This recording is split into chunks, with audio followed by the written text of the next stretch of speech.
Olá, seja muito bem-vindo, seja muito bem-vinda. Este é o podcast Grandes Conversas do Pequeno Cotolengo. Hoje o assunto é cuidados paliativos. Aqui nos estúdios da Curitiba Podcast, Dr. Tiago Kushner, diretor técnico do Complexo de Saúde Pequeno Cotolengo. Nós também recebemos o psicólogo Mailson de Lima e a médica paliativista Lisier Bicalho. Obrigado pela presença. Vamos começar explicando sobre o que é cuidados paliativos, né, para todo mundo entender. Então, gente, obrigada, né, antes de qualquer coisa, pelo convite. Cuidados paliativos é uma abordagem, né, uma abordagem que vem para agregar a qualidade de vida, né, agregar a qualidade de vida das pessoas que têm alguma doença grave que ameaça a vida e vem para abordar todas as idades, né, todas as faixas etárias, todos os gêneros, de toda aquela pessoa que tem alguma comorbidade, que ameaça a vida, mesmo desde o diagnóstico, para melhorar a qualidade de vida. A gente tem muito a questão de associar os cuidados paliativos ao período do fim da vida mesmo, né, mais ao período terminal da doença, mas a gente sabe que o cuidados paliativos vem para agregar essa qualidade de vida, um cuidado específico e mais bem delimitado, mais cuidadoso, desde o começo, desde o diagnóstico, a todas as pessoas que têm essa condição. Uhum. Acho que é uma das coisas que as pessoas, quando falam de cuidados paliativos, e um dos grandes motivos, inclusive, para no Complexo de Saúde Pequeno Cotolengo a gente ter talvez demorado um pouco para começar a falar do assunto, é o preconceito, né? O que é e como é que se fala. E uma das coisas que se fala muito é, então não tem mais nada para fazer. A gente ouve muito falar nisso e é bem pelo contrário, né? A gente vem com essa ideia de que sempre vai ter alguma coisa para fazer, sempre tem muito o que se fazer, sempre tem alguma, nem que seja ouvir, né? Nem que seja ouvir, ter uma escutativa, algum sintoma, alguma coisa que a gente possa ofertar, mas nós somos talvez a abordagem que mais vai ficar com aquele assistido, aquele paciente até o fim, né, dentro desse contexto. A gente não sabe se dentro dessa doença que ameaça a vida vai para um caminho de que vai ter uma cura ou não, mas num contexto em que não tem a cura, nós seremos a especialidade que vai cuidar daquela pessoa até o último momento da sua vida, né? E mesmo nesse contexto em que não tem o que ser feito, da parte de terapia da doença, sempre vai ter o que ser feito pela pessoa, para cuidar daquela pessoa até o último segundo de vida dela, e mesmo após que ela já tiver nos deixado pela família ou pelas pessoas que cuidam dela, né? Por isso que a gente pensa também, né, no cuidados paliativos desde o diagnóstico, né, até realmente o final de vida, porque sempre vai ter alguma coisa para ser feita, né, porque a gente vai entender o paciente como um todo, né, na esfera física, psicológica, espiritual. Então é um olhar multidisciplinar para um todo, né, não uma pessoa fragmentada, né, a gente vai ver a pessoa como um todo ali. E dentro desse conceito no Cotolengo, né, dentro da estrutura que a gente tem, tanto pensando nas unidades de transição, né, unidades hospitalares, quanto no acolhimento, o que vocês entendem assim, que são os maiores desafios que a gente está enfrentando lá no dia a dia? Como é que tem funcionado a atuação do cuidados paliativos dentro do Complexo de Saúde Pequeno Cotolengo? Olha, eu acho que os desafios que a gente enfrenta dentro do Pequeno Cotolengo não são muito diferentes dos desafios que a gente encontra fora também, né? Das pessoas entenderem realmente isso que a gente começou falando, né? Que o cuidados paliativos, ele vem para somar, não para tirar. Ele vem para trazer coisas a mais, ele vem para trazer mais cuidado, ele vem para trazer um olhar diferente e não para tirar. A gente, muitas vezes, sim, mas em fases mais avançadas, a gente participa de decisões que visam não piorar o fim de vida, né? Não prolongar o sofrimento, não prolongar o processo de morrer, que é um processo inevitável, e às vezes a gente acaba ajudando na decisão de, às vezes, suspender alguma terapia, mas não é o objetivo central do cuidados paliativos, muito pelo contrário, é fazer coisa a mais e desmistificar isso dentro do serviço, dentro do complexo, né, do Pequeno Cotolengo. Está sendo um trabalho que a gente vem fazendo na sociedade de forma geral, né?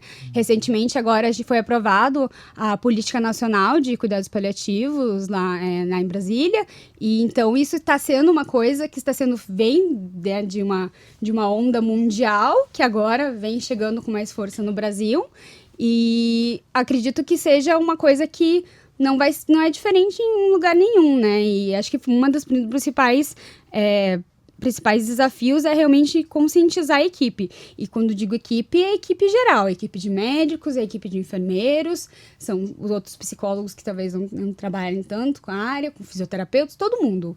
E a gente fala de todo mundo, é todo mundo mesmo, né? Acredito que todo mundo que trabalhe com esse tipo de assistido de paciente tem que ter essa noção, essa sensibilidade de que pessoas que estão passando por uma fase difícil da vida precisam de um cuidado especial. E aí o trabalho de psicologia é fundamental, né? Sim, eu estava pensando até sobre isso, né, os principais desafios para a psicologia, porque acho que na nossa graduação a gente é treinado para escutar as pessoas, né? E aí, desde quando eu comecei a trabalhar no Cotolengo, há 5 anos atrás, o meu maior desafio eram com as pessoas não verbais, né? Então, como que eu fui treinado 5 anos na faculdade para escutar as pessoas, vou trabalhar num lugar que muitas vezes as pessoas são não verbais, né? Pela própria deficiência. Então, ali, acho que fui construindo um trabalho de tentar entender, né? O que eu ia oferecer para aquela pessoa, né? Que não seria a escuta, que eu era, né? Estudei para isso. E aí fui desenvolvendo esse trabalho junto com a equipe de tentar entender como que seria, né? E é muito pelo vínculo ali, né?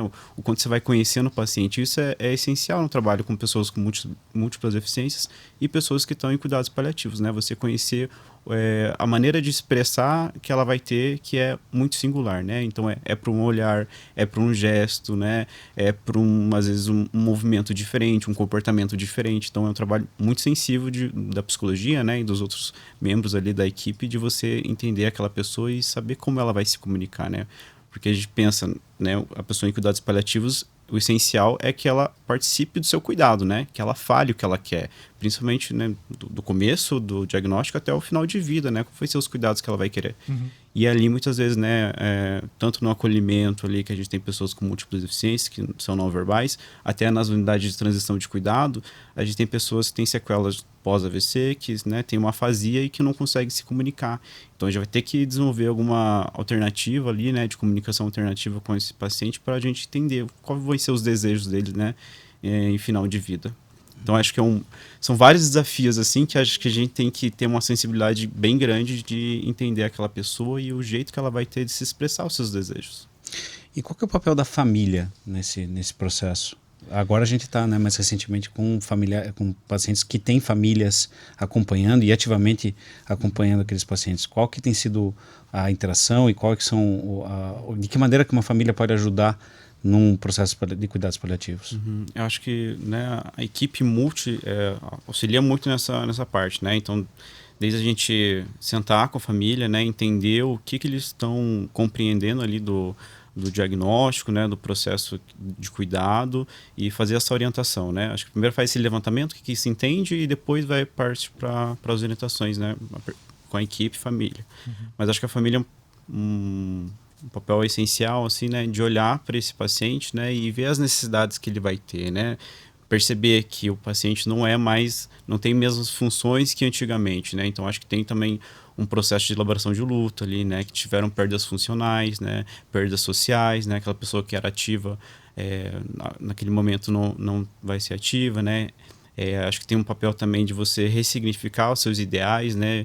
O que você vai querer daqui para frente. Acho que tem todo um replanejamento, né? Não só do paciente, mas a família também, né? Acho que é um papel de situar novamente, né? Da onde que a gente vai partir a partir de um diagnóstico e a partir de um plano de cuidado ali que vai seguir em cuidados paliativos. Com certeza. A família inteira tem que se reprogramar, não só em como enxergava aquela pessoa, né? Que às vezes a pessoa que está doente era o chefe da família, né? Que tomava todas as decisões e agora está numa posição extremamente vulnerável que precisa ser cuidada, e a família tem que se reorganizar financeiramente, precisa se reorganizar para cuidar daquela pessoa. E a gente também, né, dentro do Cuidados Paliativos, faz todo essa organização, né? A gente tem assistente social preparado para fazer isso, a gente tem uma equipe fisioterapeuta que vai ajudar como fazer exercícios, no caso, né, pensando nas unidades de transição no retorno para casa, como que vai ser esse cuidado em casa, e como que vão ser o manejo dos sintomas, por exemplo, como que vai ser a medicação, como que vai ser feito essa medicação em casa. O manejo dos sintomas dentro do cuidados paliativos é uma coisa que a família precisa estar extremamente engajada, né? Até voltando na questão dos desafios, de forma geral, dos perfis de pacientes que a gente tem no complexo, muitas vezes a gente não tem realmente uma clareza do que eles estão sentindo, né? Então, se é um desafio para nós, profissionais de saúde, que temos escalas para usar, né? Para tentar identificar se está com dor, se está agitado, se a agitação é de dor ou se a agitação é um delírio, por exemplo. Imagina para a família conseguir identificar isso, né? A gente precisa... É claro que eles acabam, com o passar do tempo, conhecendo muito bem o familiar, mas a gente também, em conjunto com eles, vai começando a reconhecer aquela nova pessoa. A gente fala que a gente acaba tendo uma nova Dona Maria, um novo Seu João, que a gente precisa aprender, junto com eles, a reconhecer as necessidades e como que eles vão conseguir expressar aquilo pra gente ajudar eles a cuidar, que horas que vai fazer medicação, como que vai ser a infusão da dieta. A gente também tem que ter uma nutrição muito presente nesse momento, né? A gente brinca muito, né, que a gente chama o paliativista, mas eu sozinha faço medicina paliativa. Cuidados paliativos se faz com uma equipe multidisciplinar preparada para cuidar dessas pessoas que vão precisar e cuidar da família, que tem que estar bem orientada, né? É um acolhimento grande e bem preparado que tem que estar sendo feito mesmo. A gente ouvindo isso, parece difícil fazer se não tiver uma estrutura, né? É difícil, é complicado, e a gente vê que realmente a gestão pública agora está tendo cada vez mais consciência de quanto é importante, né? Porque pensar que por muito tempo essas pessoas tinham um familiar com AVC e ia para casa sem toda essa assistência, né? Então, até esse complexo novo que a gente tem agora no Cotolengo, as famílias saem realmente muito agradecidas, porque a gente dá essa estrutura para eles, tanto de reabilitação, como muitas vezes, quando necessário, a visão de cuidados paliativos, porque a gente, muitas vezes, dependendo da doença, a gente não sabe, né? Se aquela pessoa vai reabilitar o pouquinho que consegue, dependendo da alteração neurológica que teve, ou se a gente está partindo ali para uma possível despedida em algumas semanas. A gente vai junto reavaliando para entender como aquilo vai seguir. E um acolhimento da família, uma apropriação de informação daquela família e daquele paciente é extremamente importante para diminuir até a ansiedade, porque um familiar mal informado é um familiar mais ansioso, né? É um familiar mais angustiado, porque ele vai para outras vias de informação, ele vai procurar no Google, ele vai perguntar porque a minha vizinha também teve um conhecido que teve AVC, mas a gente sabe que cada caso é um caso, que cada paciente, né, que teve uma determinada doença acaba evoluindo de forma diferente. E o cuidados paliativos, a equipe de cuidados paliativos tem esse objetivo: ter reunião, sentar, conversar, explicar tudo o que aconteceu até agora e os possíveis desfechos a partir de agora, e ir preparando. E sim, falar de morte, por que não?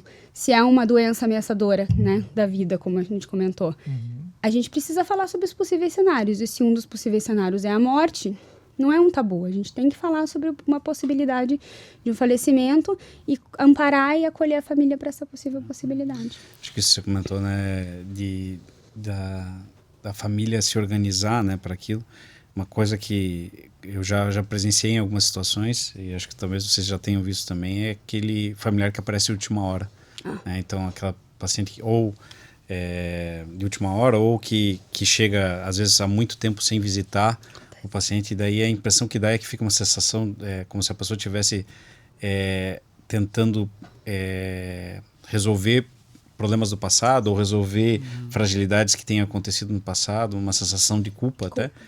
Então tá toda a família organizada para aquele cuidado paliativo, o paciente está tranquilo com aquilo, e daí chega alguém, um fator externo que às vezes não esteve envolvido em nenhum momento daquele processo, e que começa, como você falou, com o Google, com opiniões, com sugestões, e isso atrapalha demais o processo, né? Acaba dificultando uma situação que está indo bem, começa a ir mal, e às vezes até o próprio paciente pode ficar com dúvida, né, e ficar confuso a respeito das suas próprias decisões, né?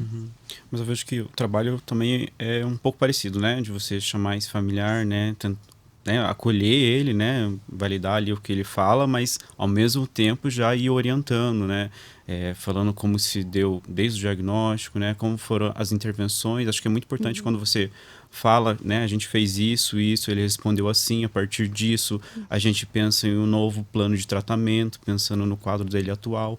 Então acho que o trabalho é muito parecido de orientar essa pessoa, né? Para que ela esteja ali junto com a equipe e com os outros familiares que já foram orientados, né? A respeito da conduta do caso. Informação, né? É informar, é você munir a pessoa de informação. Ela vai vir armada das coisas que ela pesquisou, das coisas que... E você vai falar, olha, eu entendo por que você está fazendo isso. É bem isso, né? Acolher, se conectar, né? Usar os artifícios de comunicação que quem estuda cuidados paliativos geralmente fez cursos e empreende de tudo isso, de forma nenhuma rebater. Mas das outras reuniões você não estava aqui. Isso já foi falado, porque isso vai quebrar o vínculo, isso vai fazer com que você não consiga se conectar com aquele familiar. Ele vai sair chateado, ele vai sair sentindo machucado, não vai conseguir... E você vai se conectar, vai falar, eu entendo que você estava longe, né? Complicado, imagino como você está sentindo, se conectar e colocar as informações, mas infelizmente este não é o caso do seu familiar. A gente gostaria muito que fosse, mas infelizmente não é. O caso é esse, isso foi feito, isso foi conversado, foi tentado, XYZ, e não teve o resultado que a gente gostaria, infelizmente. A gente gostaria muito, mas não é o caso. E geralmente é muito difícil que com uma conversa com bastante atenção, com bastante paciência, a gente não consiga desfazer esses atritos familiares, né? A gente chama, né? Que é do filho do Canadá, a gente brinca. O parente do Canadá. Do Canadá que caiu de paraquedas. Que cai de paraquedas. Volta e meia aparece, não é nada incomum. E, Mailson, a questão da espiritualidade, né? Isso também está muito presente ali, principalmente no Complexo, né? É uma organização católica, né? Acho que é um aspecto muito importante que muitas vezes as pessoas não levam em consideração, né? Acho que às vezes as pessoas pensam, não dando menos importância, mas pensa mais no aspecto da dor, né? Ali em fim de vida ou durante o diagnóstico, né? E a gente, como eu falei no começo, a gente vai ver o paciente como um todo, né? Então a questão psicológica, espiritual, social, a questão da dor que é importante. Então todos os fatores são importantes. E a espiritualidade é uma, né, tão importante quanto. E na unidade que eu tô agora, no CCI Santa Terezinha, eu tive muitos casos assim que eu tive que me deparar com isso, né, com a espiritualidade, porque o paciente trazia isso no final de vida, porque é um amparo muito importante para o paciente, né? E a gente pensa que espiritualidade é igual religião, e são coisas diferentes, né? A gente está falando de crenças do paciente, né? Aquilo que ele construiu ao longo da vida e que sustenta ele durante a vida e no final de vida também, né? É um apoio que o paciente vai usar e a gente usa disso junto com o paciente.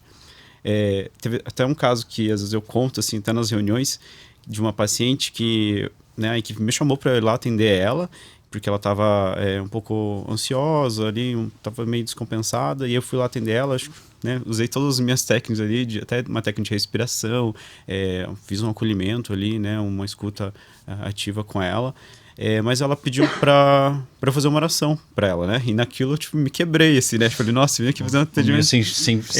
Não sabia, porque na faculdade eu também não escutei muito sobre espiritualidade, né, fui ver isso mais na pós. E aí, ok, né? Eu falei, né, posso fazer, mas não sabia orar muito bem. Eu falei, olha, eu sei fazer um Pai Nosso, né? Eu sei rezar um Pai Nosso. E daí ela falou, é o que serve pra mim. E aí a gente rezou um Pai Nosso e ela, né, ficou tranquila ali até... ela faleceu nas próximas semanas. Mas aquilo, assim, me fez ver aquela paciente, assim, de uma outra forma, né? E o meu trabalho também, enquanto psicólogo, de outra forma, né? Que a gente não vai só ofertar aquilo que é da nossa especialidade, né? Acho que o cuidados paliativos a gente vai ser meio que transdisciplinar, assim, né? A gente vai olhar o paciente como um todo em todas as áreas possíveis, assim. Então, acho que não só eu posso oferecer algum curso para o paciente, mas o paciente também me ensina muito, né? Eu acho que a partir desse caso que eu contei, eu falo que eu olhei mais para minha espiritualidade também, né? O quanto que isso é importante para cada um e o quanto que isso é uma coisa muito singular, né? Cada um de nós tem a nossa espiritualidade, né? Que é uma coisa diferente da religião que a gente tem, né? Mas esse caso foi muito interessante, muito importante para ela, né? Que eu olhasse para a espiritualidade dela. Doutor Tiago, o doutor é diretor técnico do Complexo de Saúde, então trabalha com uma equipe grande, né? Como é que é esse trabalho de ter que pensar em tudo, né? Então, o cuidados paliativos dentro do complexo, ele veio crescendo, né? Ele ainda está crescendo e vai demorar muito, né, Lizia?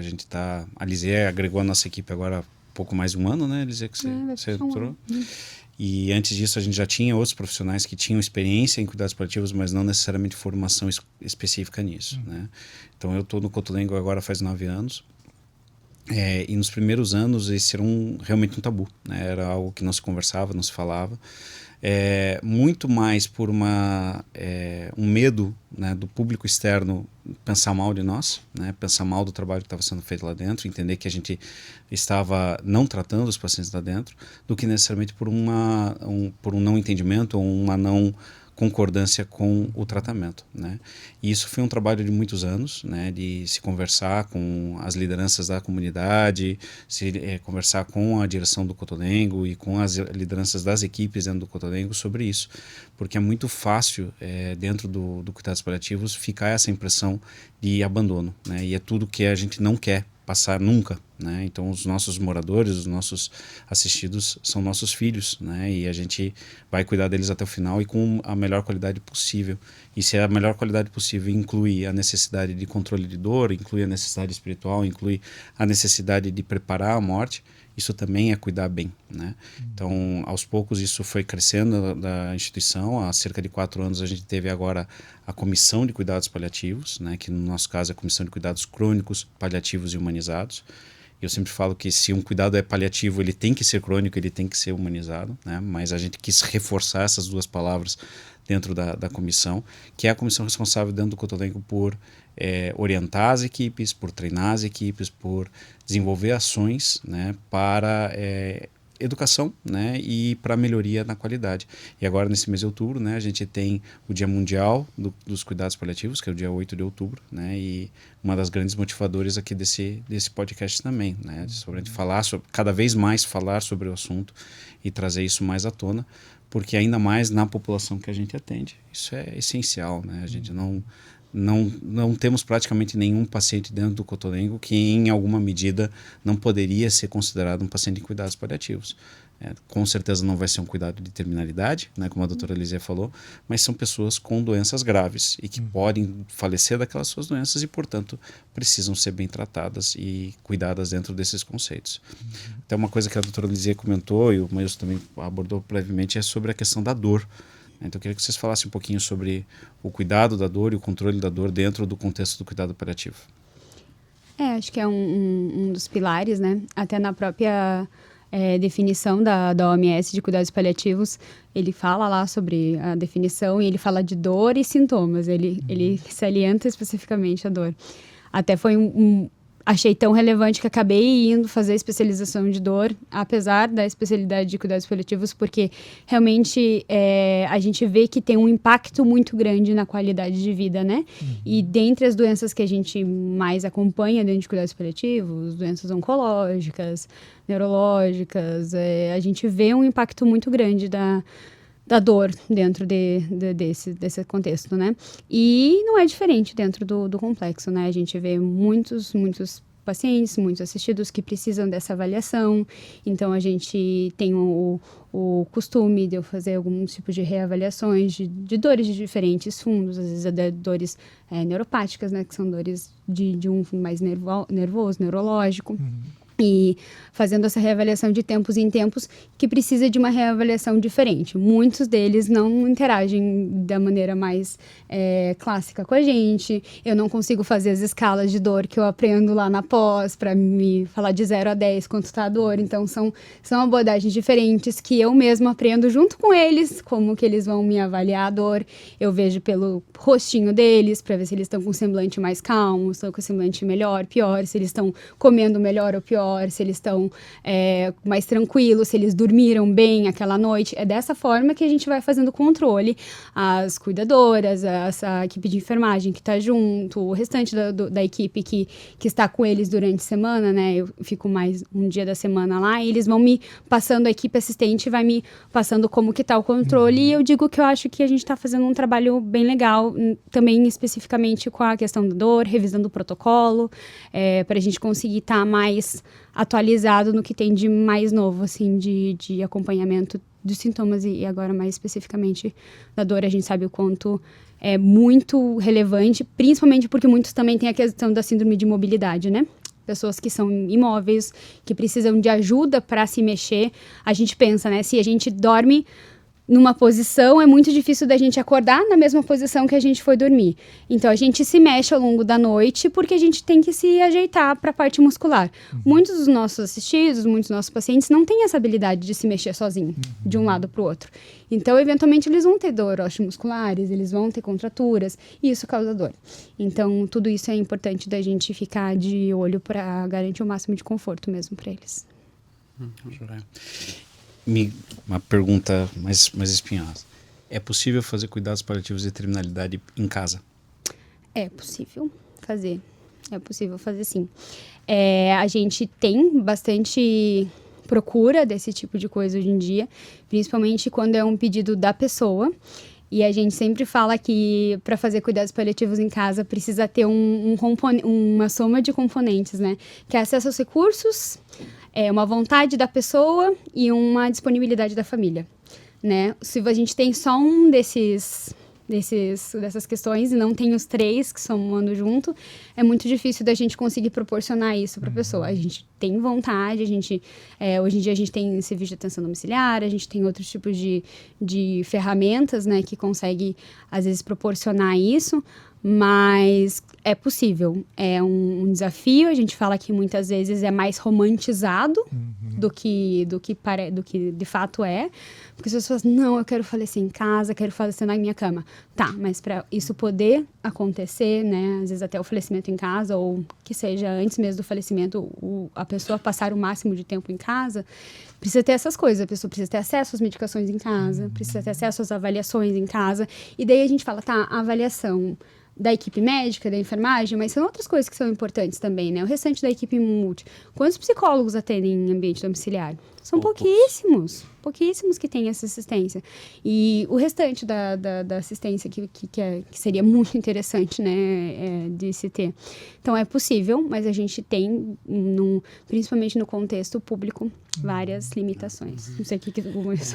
Acho que é importante também o preparo para a família, né? E a gente não pode esquecer que a pessoa vai morrer em casa, né? Em um lugar que moram outras pessoas, né? Então, acho que se prepara, entender como é que vai ser para aquele familiar ter né, o seu ente querido ali que vai falecer daqui a alguns dias, talvez dentro de casa, né? Então, acho que também tudo que acho que a gente fala em cuidados paliativos é um todo, né? Tudo. A gente tem que olhar para a equipe, paciente e para o familiar, né? Então, em cuidados paliativos em casa, acho que é importante ter esse preparo para o familiar, né? Para a família, né? Daquele ente querido que vai falecer ali. Para estar preparado para... Uma coisa que as famílias não estão mais acostumadas, né? No passado, aí, 100 anos atrás, se morria em casa. Né? Era onde se morria. Hoje em dia, se morre no hospital. Não necessariamente isso é melhor, mas é a realidade mais atual, né? Teve uma vez que um paciente hospitalizado e tinha essa vontade do paciente de falecer em casa. E ele tinha vontade, a família tinha estrutura para fazer toda a transição dos cuidados para casa, a família super bem orientada, os filhos bem dispostos a se mobilizar. A gente fez toda a preparação, toda a questão da logística, tava tudo certinho. Então, tava esse tripé bem certinho. E de última hora veio a senhorinha no internamento e falou, não vai. Não, ele vai falecer na minha cama? Quem vai dormir todo dia depois lá sou eu. Não vai, não. E barrou. E a gente, de certa forma, teve que respeitar, ir lá, reconversar com o senhor. O senhor falou, tá bom, então fica em casa, fica no hospital. Então, a gente tem que lembrar realmente de conversar com todas as pessoas que estão envolvidas nessa questão, porque não é tão simples quanto parece. Não. Respeitar o desejo de todo mundo que está envolvido ali, né? E destacando, então, né, que o Complexo de Saúde Pequeno Cotolengo existe há 60 anos quase aqui no Paraná, trabalha, né, também com cuidados paliativos, além de ofertar aí uma gama de serviços para a sociedade, possui acolhimento institucional, então existem mais de 240 pessoas que moram lá no complexo, que são pessoas com múltiplas deficiências. Existe agora esse braço também dos leitos de transição, que é justamente onde se encaixam, né, aí essa questão dos cuidados paliativos. O que mais que a gente consegue destacar desse trabalho, né, que não é muito comum, né, as pessoas não sabem muito bem ainda sobre esse assunto. O que é que a gente consegue destacar?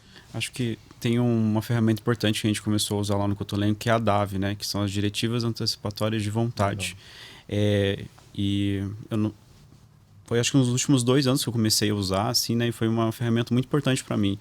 Porque ali está descrito algumas perguntas, né? O que a pessoa vai querer de desejos, né? No final da vida dela. Então, como é que ela vai ser cuidada? Quem que ela quer que esteja ali perto dela? Onde que ela quer estar, né? O que ela quer e não quer de medidas invasivas ou não, né? Então, eu acho que isso é importante a gente ter como uma ferramenta, assim, já desde o começo, né? Desde quando a gente pensa ali que a pessoa está lúcida, né? Está orientada, ela vai conseguir responder por ela, né? No momento que ela vai conseguir, né? Do que a gente esperar a pessoa chegar no final de vida, já não estar mais consciente, já não ter ali uma resposta boa para tentar decidir, né? Então, eu vejo como uma ferramenta importante para a gente respeitar o desejo da pessoa desde o início, né, do diagnóstico até o final de vida dela. Eu lembro que quando eu sugeri, né, e a gente foi aplicar a primeira DAV lá no Cotolengo, assim, foi uma coisa, meu Deus, né? A gente fala de morte, a gente vai falar de pessoas que vão morrer, sobre final de vida. E às vezes que a gente aplicou, eu sempre aplico junto com a médica, né? A médica assistente lá da unidade que eu trabalho. Porque são muitas diretivas médicas, muitos termos médicos, né? Então eu prefiro aplicar sempre junto com a médica. E todas as vezes que a gente aplicou, a gente riu e a gente chorou junto, assim. Então, não é só essa, né, questão da morte, um tabu, uma tristeza, né? A gente dá risada, né? A gente ri muito, assim, porque vem alguns desejos, assim, o que você vai querer no final de vida, né? Talvez uma taça de vinho, talvez ver meu cachorro pela última vez, né? Talvez comer um McDonald's da vida, alguma coisa, assim, diferente, né? E vem umas coisas engraçadas, assim. Então, não é uma coisa... É uma coisa delicada, né? Mas não é uma coisa que a gente tem que ver com esse peso, assim, né? Com essa dificuldade, né? Acho que todo mundo que está vivo precisa falar, né? Sobre que um dia você vai morrer, né? Todos nós vamos morrer.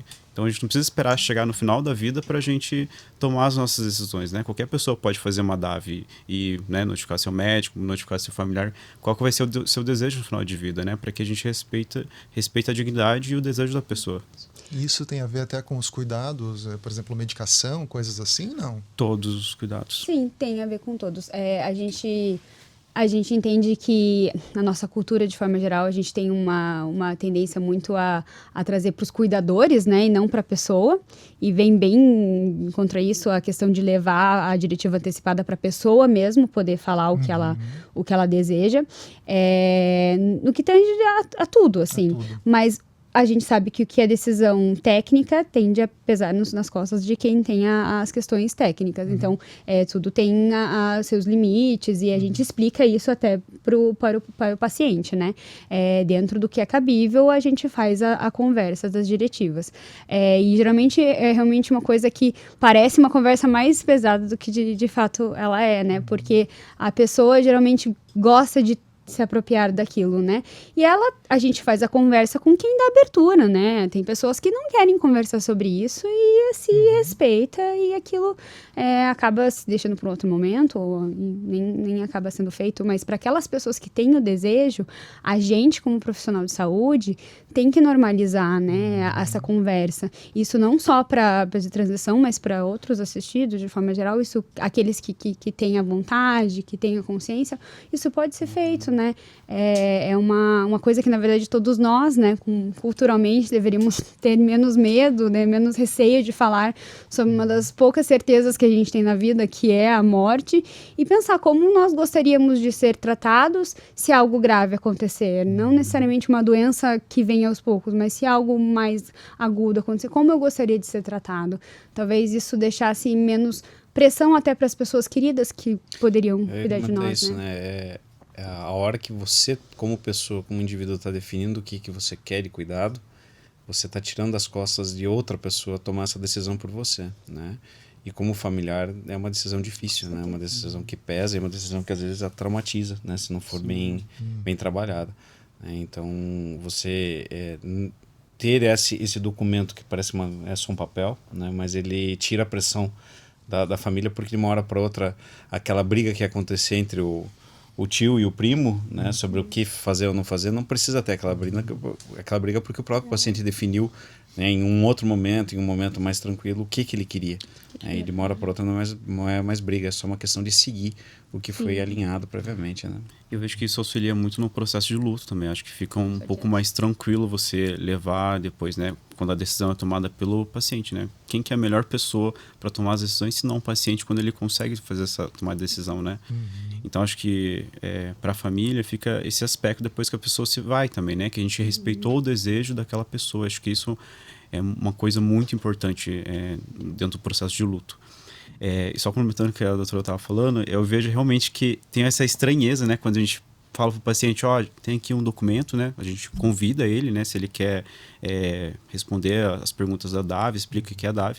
E o paciente, né? Fica com aquela estranheza, assim, né? Tipo, como assim eu vou participar das minhas decisões, né? E acho que é uma cultura que a gente tenta ir aos poucos, assim, tirando, assim, né? Do processo de cuidado em saúde, porque a gente quer incluir o paciente, né? Em todo momento na tomada de decisão, porque, né? Quem é a melhor pessoa para tomar as decisões, senão o próprio paciente. Sim. É muito cultural, né? Isso fora do Brasil já não é tão estranho assim, até natural, né? Mas quem é a vida é minha, não é nada mais natural do que eu estar, né, fazendo parte de tudo isso. Então é uma coisa a gente ir mudando aos poucos, a passinho de formiga, né? Mas a gente tá chegando lá. Até porque quando a gente fala de cuidados paliativos, a gente não está falando só de idoso, né? Acho que esse é um outro ponto que tem que ficar.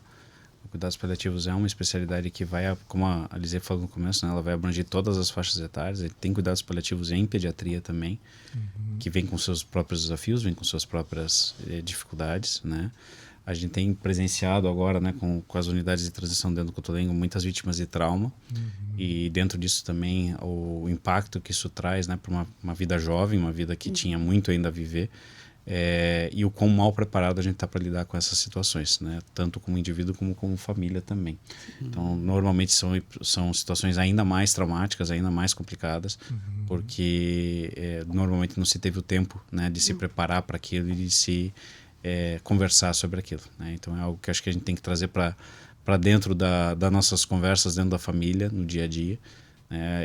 Falar de morte de vez em quando também é parte da vida. Com certeza. E demanda ainda mais preparo, né? Demanda ainda Sim. mais preparo, mais paciência, porque vão ser nesses casos ainda mais pontualmente que vai demandar a mesma conversa várias vezes, o pêndulo que a gente fala no cuidados paliativos, porque você conversa tudo, a família entende, dali a pouco vai perguntar tudo de volta, e daí vai dar toda a paciência, você entendeu o quão difícil é para aquela mãe que não esperava que aquilo ia estar acontecendo com um filho super jovem. Acho que tem que ter um preparo e uma sensibilidade, né? De respeitar o tempo de cada familiar, de cada paciente, né? Nesse processo. E disponibilizar esse tempo, né? De explicar, reexplicar de novo, fazer reuniões com a equipe, com a família, né? Com o paciente, para explicar as condutas, né, daqui para frente. Era isso, gente. Era isso. Assunto que dá para ficar falando horas aqui. Muito, né? E a gente Muito vai coisa. voltar a falar, porque agora, né, com esse projeto do Pequeno Cotolengo, a gente vai ter o Grandes Conversas num primeiro momento mensal, né? E depois a gente vai colocando mais com a periodicidade um pouquinho, né, maior. Então a gente fica por aqui neste episódio que falamos sobre cuidados paliativos. Agradecemos a presença de vocês, agradecemos também a Curitiba Podcast, nossa incentivadora aqui neste projeto. E continuem com a gente nos canais de comunicação do Complexo de Saúde Pequeno Cotolengo e, se puderem, também nos ajudem na manutenção aí dos mais de 400 mil atendimentos multidisciplinares que a organização realiza por ano. Até uma próxima!